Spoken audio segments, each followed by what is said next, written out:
Hello दोस्तों, आत्ममंथन stenography में आपका स्वागत है।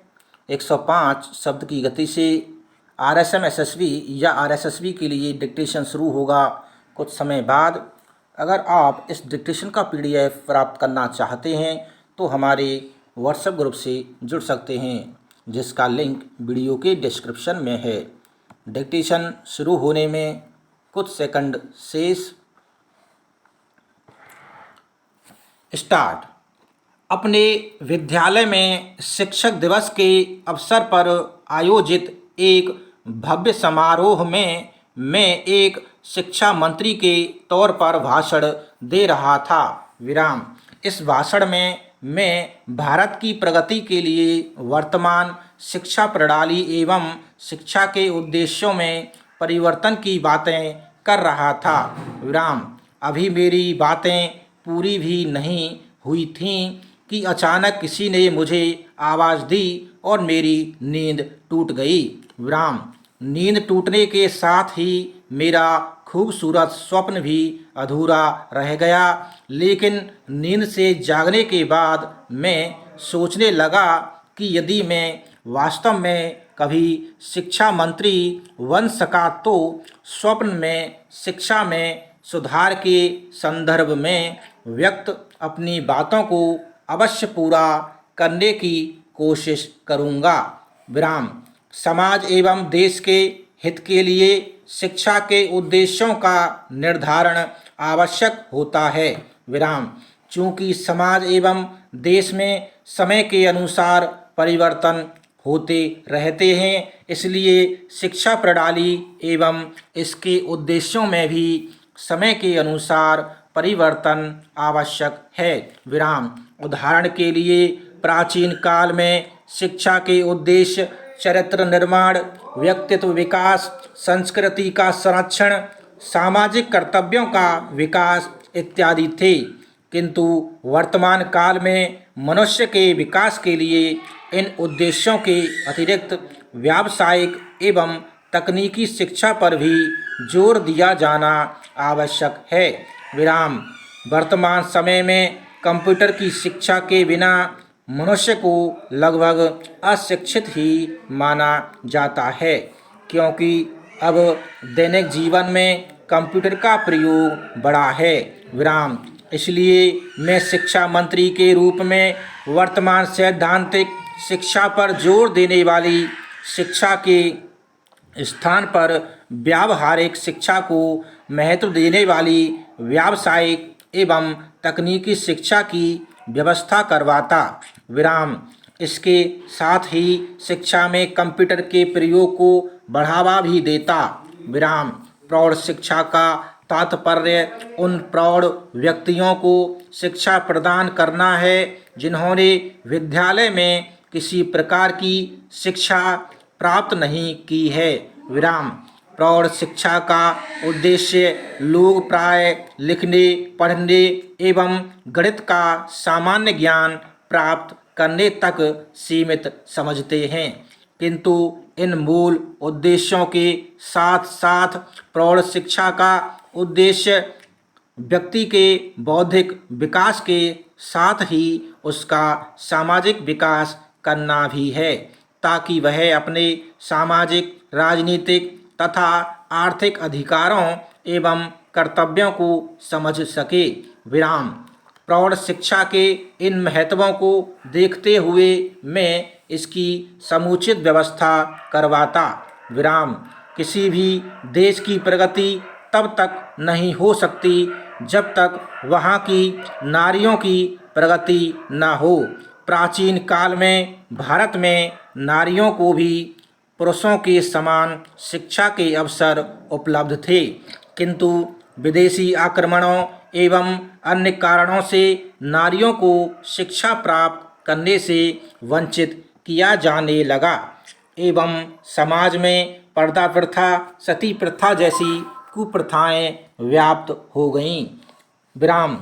स्त्रियों को शिक्षा के अवसर उपलब्ध नहीं होने का कुप्रभाव समाज पर भी पड़ा, इसलिए समाज के वास्तविक विकास के लिए स्वतंत्रता के बाद स्त्री शिक्षा की आवश्यकता महसूस की गई। स्वतंत्रता के 60 से अधिक वर्षों के बाद भी भारत में स्त्री साक्षरता दर में उचित वृद्धि नहीं हुई है। कम आय, अधिक आयु या शिक्षण संस्थान से दूरी जैसे कारणों से पूर्णकालिक शिक्षा प्राप्त करने से वंचित लोगों को शिक्षा के अवसर उपलब्ध कराने, अपना कैरियर सुधारने की इच्छा रखने वाले शिक्षित व्यक्तियों को उचित एवं प्रभावी शिक्षा के अवसर उपलब्ध करवाने तथा रोजगार में लगे व्यक्तियों को उनकी रुचियों एवं उनकी आवश्यकताओं के अनुरूप शिक्षा उपलब्ध कराकर उनकी आर्थिक प्रोन्नति के अवसर उपलब्ध करवाने के लिए मैं एक शिक्षा मंत्री के रूप में दूरस्थ शिक्षा का प्रसार प्रचार करता। शिक्षा का प्रमुख उद्देश्य सामाजिक आवश्यकताओं की पूर्ति करना होता है, इसलिए शिक्षा का उपयोग सामाजिक विकास के साधन के रूप में मुख्यतया किया जाता है। विराम। यह राष्ट्रीय एकता एवं विकास को बढ़ाने में प्रमुख भूमिका निभाता है। विराम। इसके द्वारा सामाजिक कुशलता का विकास होता है। विराम। यह समाज को कुशल कार्यकर्ताओं की पूर्ति करता है। विराम। यह समाज की सभ्यता एवं संस्कृति का संरक्षण, पोषण एवं उसका प्रचार प्रसार करता है। विराम। यह समाज के लिए योग्य नागरिकों का निर्माण करता है। विराम। इस तरह सामाजिक सुधार एवं उसकी उन्नति में शिक्षा सहायक होती है। विराम। मैं एक शिक्षा मंत्री के रूप में इस दिशा में यथोचित प्रयास करता। विराम। आधुनिक युग में मानव के संसाधन के रूप में विकास में शिक्षा की भूमिका प्रमुख होती है। विराम। उचित शिक्षा के अभाव में मनुष्य कार्यकुशल नहीं बन सकता। विराम। कार्यकुशलता के बिना व्यावसायिक एवं आर्थिक सफलता प्राप्त नहीं की जा सकती। विराम। इस तरह शिक्षा द्वारा मनुष्य का आर्थिक एवं व्यावसायिक विकास होता है। विराम। मैं एक शिक्षा मंत्री के रूप में शिक्षा को आर्थिक विकास का साधन बनाता। विराम। लगभग 1000 वर्षों की परतंत्रता के बाद अनेक संघर्षों व बलिदानों के फलस्वरूप हमें स्वाधीनता प्राप्त हुई। विराम। स्वतंत्रता प्राप्त करने के बाद हमारी एकता सुदृढ़ तो हुई, परंतु हम देख रहे हैं कि सांप्रदायिकता, क्षेत्रीयता, जातीयता, अज्ञानता और भाषागत अनेकता ने पूरे देश को जकड़ रखा है। विराम। ये सभी समस्याएं हमारी राष्ट्रीय एकता में बाधक हैं। विराम। धर्मनिरपेक्षता की भावना का विकास कर सांप्रदायिकता दूर करने, सामाजिक सौहार्द के द्वारा जातीयता, भाषावाद एवं क्षेत्रीयता दूर करने में शिक्षा ही सहायक हो सकती है। विराम। इस तरह शिक्षा के द्वारा ही जन जागरूकता लाकर राष्ट्रीयता का विकास किया जा सकता है। विराम। 6 से 14 वर्ष तक के सभी बच्चों को मुफ्त एवं अनिवार्य शिक्षा उपलब्ध कराने के लिए 4 अगस्त 2009 को लोकसभा में शिक्षा का अधिकार अधिनियम पारित किया गया, जो 1 अप्रैल 2010 से पूरे देश में लागू हो गया। विराम।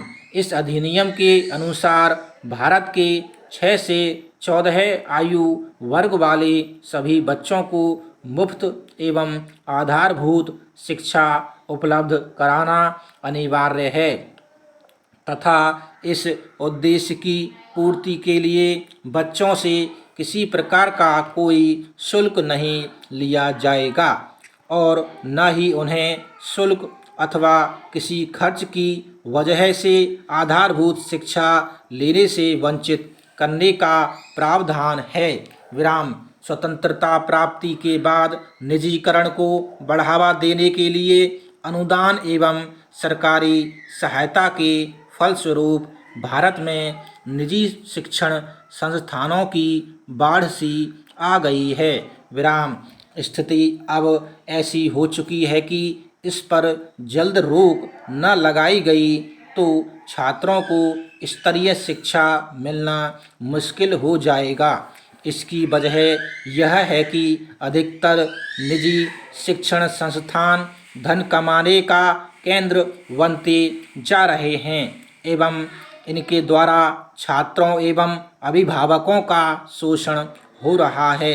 इसलिए एक शिक्षा मंत्री के रूप में मैं इस बात का पूरा ध्यान रखता।